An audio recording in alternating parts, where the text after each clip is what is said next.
History is not a perfect record. It is not a pristine, unbroken film of events as they occurred. Instead, it is a tapestry woven from disparate, often contradictory threads. The grand pronouncements of kings written on fine parchment, the dry accounts of merchants in dusty ledgers, the desperate prayers of the devout etched into church stones. But between these well-worn threads there are gaps. There are silences. And sometimes emerging from those silences is a story so strange, so utterly out of place, that it seems to have been woven from a different cloth entirely.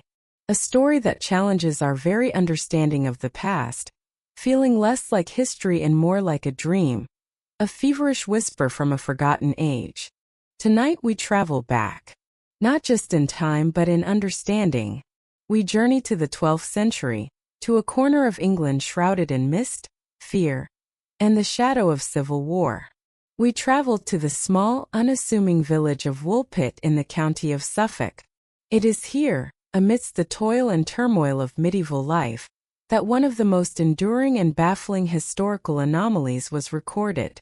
It is a story that begins in a sun-drenched field, with the rhythmic swing of scythes, and ends with a question that echoes across 9 centuries.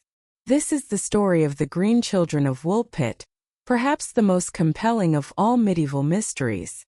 To truly grasp the strangeness of their arrival, we must first immerse ourselves in their world. Banish from your mind the romanticized images of chivalry and fairy-tale castles. The reality of mid-12th century England was far harsher, far more precarious. This period is known to historians simply and grimly as the Anarchy. For nearly 2 decades, a brutal civil war had raged between Empress Matilda, daughter of the previous king, and her cousin Stephen of Blois, for control of the English throne. The land was not merely scarred by conflict, it was bleeding. Law and order had collapsed into a patchwork of local tyrannies. Barons built adulterine castles, issuing their own crude justice and terrorizing the populace. Villages were raided, crops were burned as a tool of war, and famine, gaunt and relentless, stalked the countryside. It was a world of sharp, visceral fear. There was the fear of starvation, a constant, gnawing presence.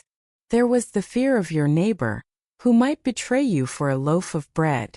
And then there was the deeper, more ancient fear, the fear of the wild. The deep, dark woods that pressed in on every side of a village like Woolpit were not seen as places of natural beauty. They were the wilderness, the realm of the unknown. A place believed to be teeming with spirits, demons, wolves, and most unnervingly the unpredictable fair folk, the beings from the otherworld who lived by rules mortals could not comprehend. It is in this world, during the reign of either King Stephen or his successor, King Henry IV's historical accounts differ on the exact year that our story begins. The harvest is underway in the fields surrounding Woolpit. The very name of the village is grimly evocative. It derives from the Old English Woolpit, meaning a pit dug specifically to trap the wolves that were a constant menace to livestock and occasionally to people. These pits were a common feature of the medieval landscape, deep, camouflaged holes that were a source of both safety and dread, a place where things could be lost. The reapers work under the late summer sun, the rhythmic swish of their scythes a familiar, comforting sound. The air is thick with the smell of cut grain and damp earth. But then a new sound joins the ancient chorus of rural life. It is a strange, high-pitched sound, a kind of weeping but articulated in a way that is utterly foreign. It is speech but not as they know it. It seems to be coming from the direction of one of the ancient wolf pits at the edge of the woods. Cautiously, the villagers lay down their tools and approach. They are wary. The woods are a place of ill omen, and the pits themselves are dangerous. They gather at the edge, peering down into the shadows of the excavated earth. And what they see there stops their hearts. 2 children, a boy and a slightly older girl, huddle together at the bottom of the pit. They are dressed in clothes of a strange design and woven from an unfamiliar fabric. But that is not what shocks the villagers to their core, what makes them cross themselves and whisper prayers. It is the color of their skin. It is, by all accounts, a distinct and vibrant shade of green. Not the pale green of sickness, they would later insist, but a deep vegetable green, like the color of freshly sprouted leaves. They are weeping uncontrollably, their faces streaked with dirt and tears, speaking to each other in a torrent of unintelligible words that sound like no language on earth. The villagers, a mixture of profound fear and primal pity, manage to coax the children out of the pit. They are brought back to the village, a spectacle of profound weirdness. They are aliens in their own land, their green hue a mark of otherness that sets them apart from everything known and understood in their small, circumscribed world. The news spreads like wildfire. They are taken to the home of a prominent local landowner, a knight named Sir Richard de Conn, a man of some standing and presumably some education. Here, in the relative comfort and chaos of a knight's hall, the mystery only deepens. The children are clearly terrified and disoriented by the noise, the strange faces, the brilliant light. Food is placed before them: bread, meat, cheese, the hearty staples of an English diet. They stare at it blankly, as if they do not recognize it as sustenance. They refuse it all. For days they starve themselves, huddled in a corner, weeping and speaking to each other in their strange, melodic tongue, slowly wasting away before the eyes of their perplexed hosts. Then a breakthrough, a moment of connection across an seemingly impossible divide. The villagers, in their desperate efforts to find something the children might eat, bring in a variety of freshly harvested produce from the fields. Among them are broad beans still on the stalk. The children's eyes, wide with fear, suddenly light up with a flicker of recognition. Frantically they gesture toward the beans. They break open not the pods as the English would, but the stalks themselves, searching for the beans inside as if this was the only way they knew. Finding nothing, they begin to weep with renewed desperation. Someone, taking pity, shows them how to open the pods. When they see the raw beans inside, they devour them with a desperate primal hunger. For a long time this is all they will eat. The boy, who appeared to be the younger and more fragile of the two, begins to fade.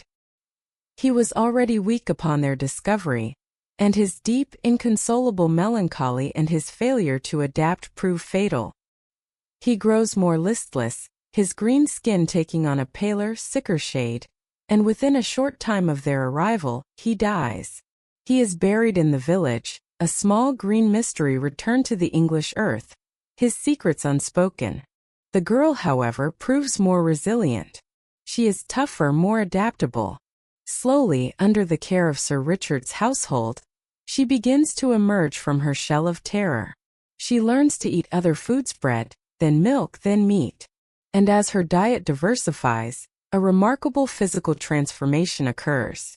The strange green tint of her skin, the very thing that made her a marvel, gradually fades away, replaced by the normal, healthy pink and white complexion of any other English girl.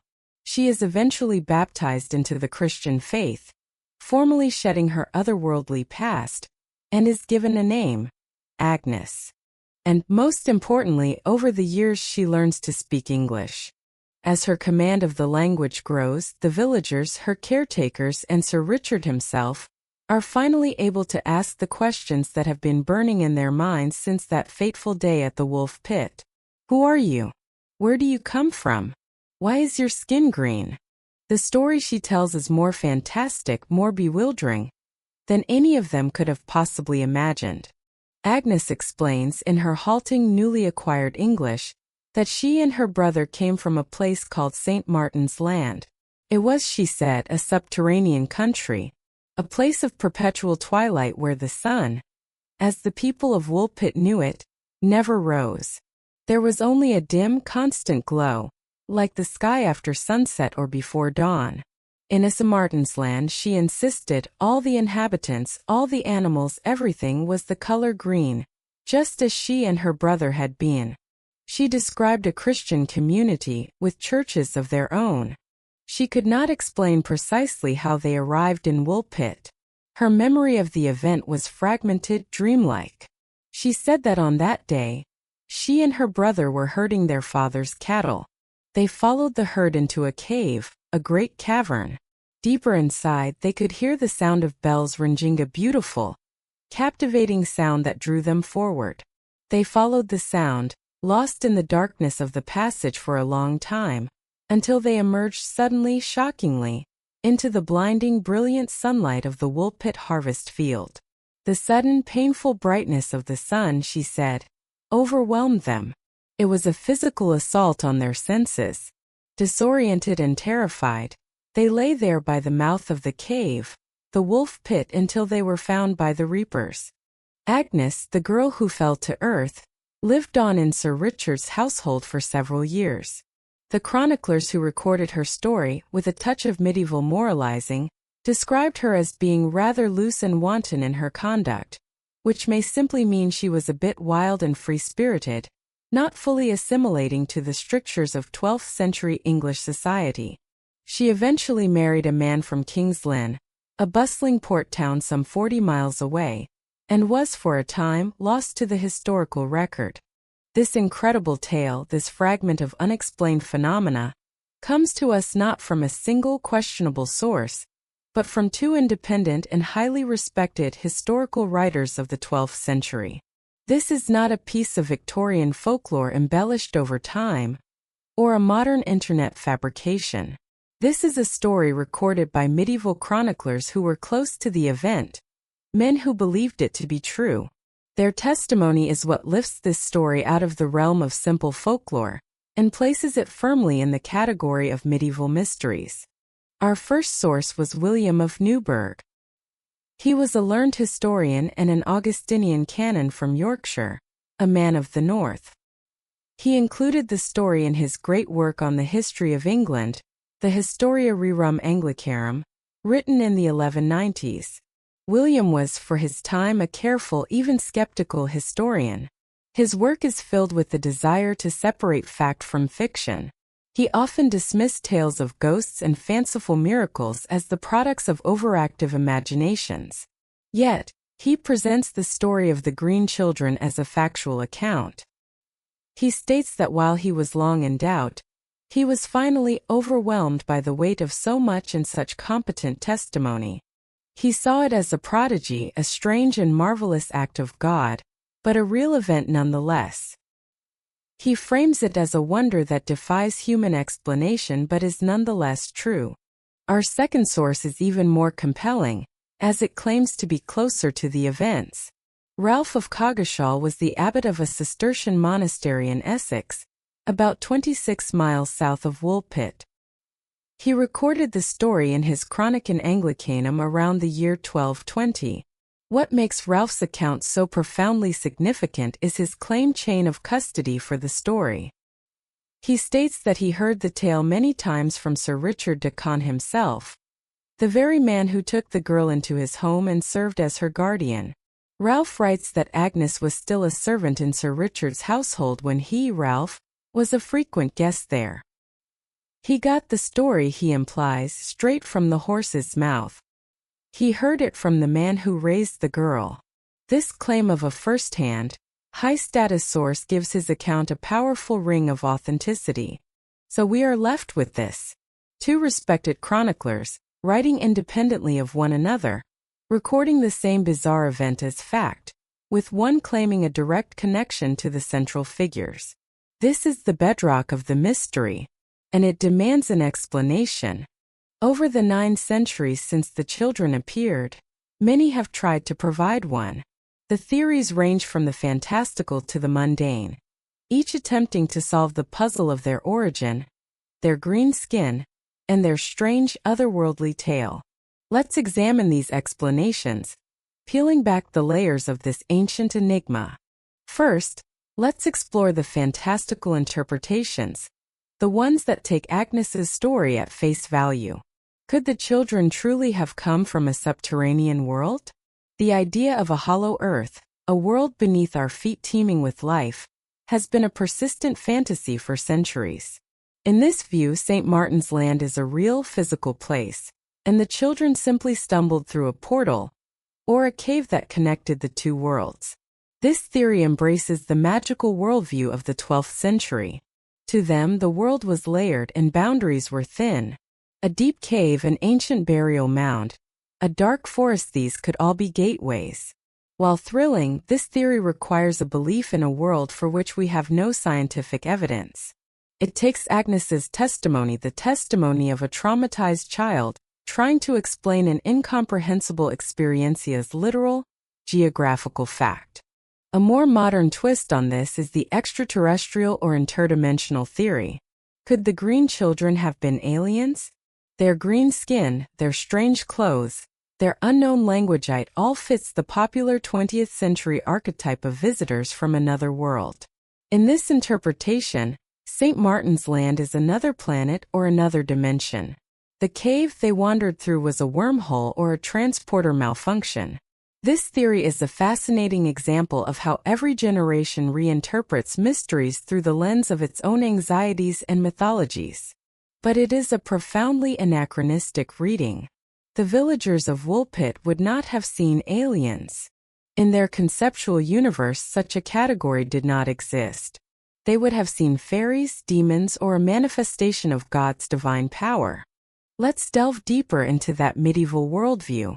To the people of Woolpit, the most immediate and logical explanation would have been the fair folk.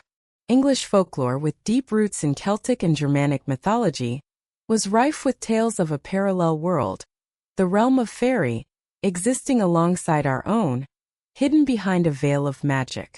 This other world was often described as being underground, accessible through hills, caves, or even bodies of water. Its inhabitants were powerful, capricious, and not to be trifled with. Stories of changelings, fairy children left in place of stolen human infants were common, a way to explain birth defects or childhood illnesses. Were the green children fairy children, accidentally straying from their world into ours? Or were they human children who had been stolen away to fairy and had now, somehow, escaped? This explanation fits perfectly within the belief system of the time. It accounts for their strange appearance, their otherworldly origin story, and the sheer weirdness of the event. To a 12th century peasant, this was not a theory. It was the most likely reality. But if we set aside the supernatural, can we find an explanation here on Earth? Let's begin by tackling the most perplexing detail: their green color. Is there any known terrestrial condition that could turn a person's skin green? The answer, surprisingly, is yes. The most widely accepted medical explanation is a condition known as hypochromic anemia, more commonly known by its historical name, chlorosis, from the Greek word chloros, meaning greenish-yellow. It was often referred to in historical texts as the green sickness. It is a severe form of iron deficiency, usually caused by extreme and prolonged malnutrition. When the body lacks sufficient iron, it cannot produce enough hemoglobin, the protein in red blood cells that carries oxygen and gives blood its red color. In extreme cases, the profound lack of red blood cells can give the skin a noticeable pale greenish tint. If the children were suffering from severe chlorosis, it would perfectly explain their appearance. Their initial refusal of all food except for broad beans and nutrient-rich legume makes sense as the desperate craving of a starving body. As Agnes's diet improved in the care of Sir Richard de Conn, becoming rich in iron from bread and meat, her body would have started producing healthy red blood cells again. The green pallor of her skin would have naturally faded away. Her recovery is a textbook case for recovery from severe anemia. The boy's death also fits tragically into this model. He was younger, likely more severely malnourished to begin with, and he simply failed to recover from the cumulative damage of starvation. So the green color, the most fantastical part of the story, may have a tragically mundane explanation. These were two children on the brink of death from starvation. This single, plausible medical explanation unlocks the door to a more comprehensive historical theory. If the children were starving and spoke an unknown language, where did they come from? A compelling and detailed theory finds the answer in the turbulent politics of 12th century England and the plight of a specific group of immigrants, The Flemings. Flanders, a region corresponding to parts of modern-day Belgium, France, and the Netherlands, was a major European center for the wool and textile trade. For centuries, there had been a steady migration of skilled Flemish weavers and merchants into England, particularly into the eastern counties like Suffolk, which were the heart of the English wool industry. They were a common but distinct presence in the landscape. They kept to their own communities, spoke their own language, a dialect of Dutch, and had their own customs. They were, in essence, a visible minority. During the anarchy, Flemish mercenaries were hired in large numbers by King Stephen to fight his wars. This made them deeply unpopular with the native English population, who saw them as foreign agents of a tyrant. When Henry II, Matilda's son, finally took the throne in 1154 and brought the anarchy to an end, he violently expelled many of the Flemish mercenaries from the kingdom. Persecution of the remaining Flemish settlers continued for decades. They were viewed with suspicion and resentment. This tension came to a bloody head in 1173. Henry II's own son, backed by the King of France and a host of rebellious English barons, rose up against him. A large force of Flemish mercenaries, led by the Earl of Leicester, landed in Suffolk to support the rebellion. They were met by a royalist army near the town of Berry Street, Edmonds. At the Battle of Fornham, the Flemings were decisively defeated and slaughtered. The local English population, incited by the Crown, joined in the massacre, hunting down and killing any Flemings who escaped the battlefield and fled into the surrounding countryside. Now let's piece this together into a coherent, tragic narrative. Imagine a family of Flemish weavers. They have a small settlement near the vast and dense Thetford Forest, not far from Woolpit. They are peaceful artisans, not soldiers. But in the wave of anti-Flemish violence that follows the Battle of Fornham, their community is attacked. Their parents are killed. Two young children, a girl and her younger brother, manage to escape the chaos, fleeing into the deep, dark woods. They live there for days, perhaps weeks. They are utterly alone, terrified, and slowly starving. Their only food is whatever they can forage, perhaps wild beans or other forest plants. They become disoriented, lost in the twilight world beneath the dense forest canopy. The constant lack of sunlight and severe malnutrition bring on chlorosis, and their skin takes on the pale green hue of the sickness. Their language is, of course, Flemish. To the uneducated English villagers of Woolpit, who speak a dialect of Middle English, the sound of Dutch would be utterly alien, an unintelligible gibberish. Their clothes, woven by their parents in a distinct Flemish style, would have looked bizarre and foreign. One day, lost and half dead, they wander out of the deep, dark forest, their cave, and into the bright, open sunlight of a field. They are found terrified, half-wild, and green from sickness. They are, to all intents and purposes, the green children. This theory is remarkably powerful. It explains almost every element of the story in a rational, historical way. But what about Agnes's own fantastical account of St. Martin's Land? This too may have a Flemish connection. St. Martin of Tours was a particularly important patron saint for the Flemish people, and especially for weavers. Many of their communities and churches across Flanders and England were dedicated to him. It's highly plausible that St. Martin's Land was simply the name of the community they came from. In fact, just a few miles from Woolpit was the village of Fornham St. Martin, the very site of the 1173 battle where the Flemings were massacred. Could the children have been survivors of that very battle? Could the sound of bells they followed have been the distant, beckoning church bells of the great abbey at Bury St. Edmunds, one of the most powerful in England? Agnes's story, seen in this light, is not a fantasy.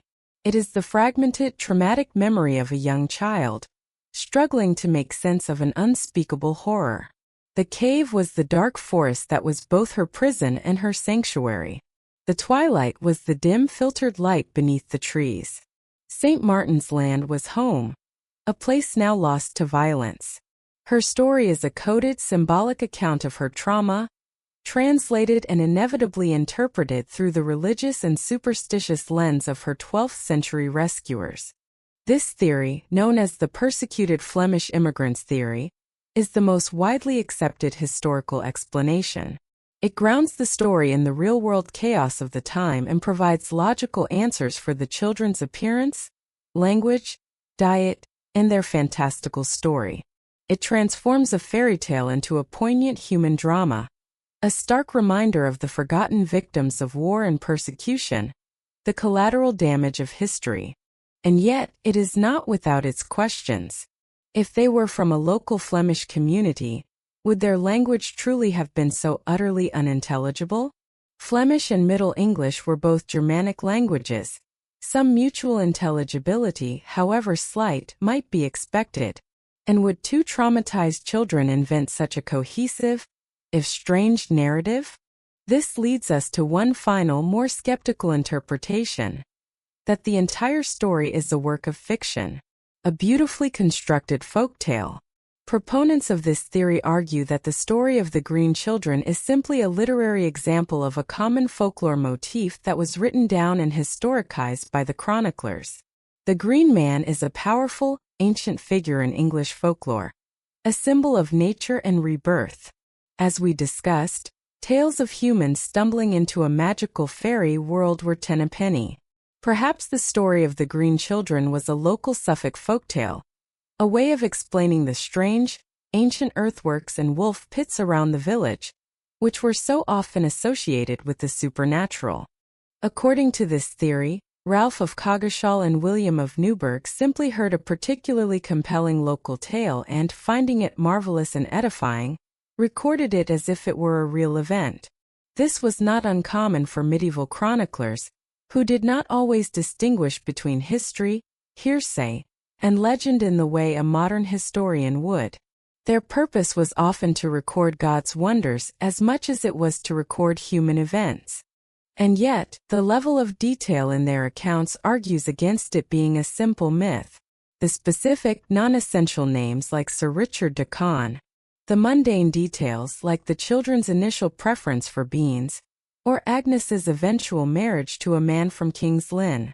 These feel more like the messy, verifiable details of a real, if poorly understood, event than the broad, symbolic strokes of a folktale. The fact that two separate, respected writers recorded it lends it a weight that a simple piece of local lore might not have. So where does that leave us? We are suspended, as if in the twilight of Agnes's St. Martin's Land, between the mundane and the miraculous, between a tragic story of two starving refugee children and a magical tale of visitors from another world. The Flemish immigrant theory provides the most complete and rational explanation, a beautiful piece of historical detective work that fits the known facts of the period. But it can never be definitively proven. There is no death certificate for the boy, no marriage record for Agnes that has survived the ravages of time. There is only the story, preserved in the elegant Latin of two medieval monks. The mystery of the Green Children of Woolpit endures because it exists in that perfect, shimmering space between history and myth. Thank you for joining me on this journey back to 12th century England. The story of the Green Children is one that invites speculation, a mirror reflecting our own beliefs about the world. Do you believe the rational, tragic, historical explanation of the lost Flemish children? Or do you think the truth lies in something more mysterious, something that defies easy explanation? Let me know your thoughts in the comments below. And if you appreciate these deep dives into the strange and forgotten corners of the past, please consider subscribing to our channel. There are many more mysteries to explore, and many more stories waiting to be told. Until next time, sleep well.